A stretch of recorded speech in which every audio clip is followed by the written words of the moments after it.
Hai, apa kabar semua? Bismillahirrahmanirrahim. Assalamualaikum warahmatullahi wabarakatuh dan salam terus berkongsi. Baiklah, bertemu kembali kita dalam pembelajaran bahasa Melayu. Baiklah, kali ini jom kita belajar bahasa Melayu tahun 4 Sekolah Jenis Kebangsaan. Baiklah, kali ini kita akan belajar dalam tema yang keempat, iaitu indahnya budaya, halusnya seni. Dan kita akan belajar dalam unit yang keberapa? Iaitu unit yang ke-10, hidup berbudaya. Jadi, anda semua bolehlah membuka ataupun merujuk buku teks Bahasa Melayu tahun 4 Sekolah Jenis Kebangsaan pada muka surat 63. Baiklah, jom kita lihat terlebih dahulu objektif dan aktiviti pembelajaran untuk kali ini. Baiklah, pada akhir pembelajaran, murid-murid sekurang-kurangnya dapat menulis 3 ayat mudah menggunakan tulisan berangkai dengan betul dan kemas. Kemudian, membaca 3 ayat yang ditulis dengan sebutan yang betul. Jadi, aktiviti pembelajaran kita pula ialah yang pertama, murid ataupun anda meneliti gambar tentang cara bersantun terhadap ibu bapa. Seterusnya, murid membaca ayat tentang gambar secara berpasangan.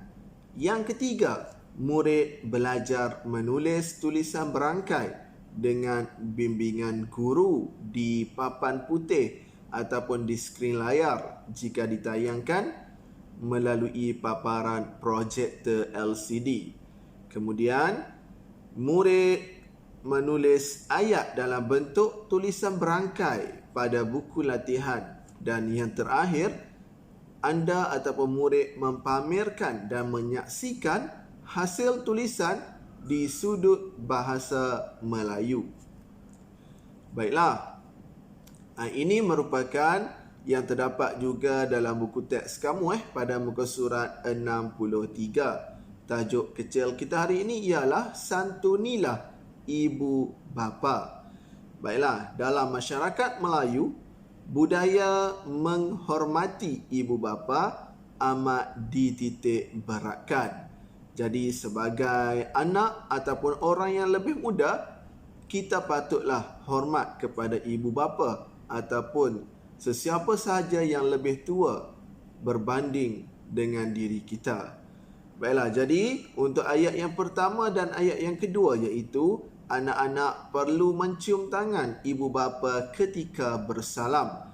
Jadi ayat yang pertama dan yang kedua di atas ini telah pun ditulis ataupun telah pun ditunjuk cara menggunakan tulisan berangkai. Jadi bolehlah dijadikan sebagai panduan buat anda semua.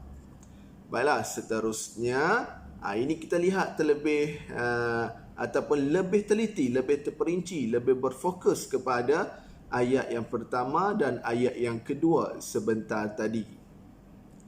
Baiklah, kita lihat pula ayat yang ketiga, keempat dan kelima. Jom kita baca terlebih dahulu ayat-ayat ini. Ayat yang ketiga, mereka hendaklah merendahkan suara semasa bercakap dengan ibu bapa. Yang keempat, mereka tidak boleh duduk di atas kerusi jika ibu bapa mereka duduk di atas lantai.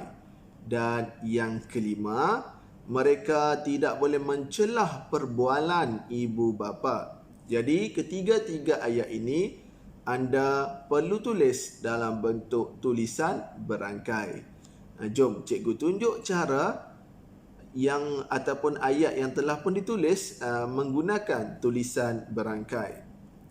Baiklah, jom kita lihat bersama-sama iaitu kita boleh lihat di sebelah dah ada semuanya telah pun dipaparkan. Jadi bolehlah gunakan sebagai panduan, terutama jika kamu belum mahir menulis dalam bentuk tulisan berangkai.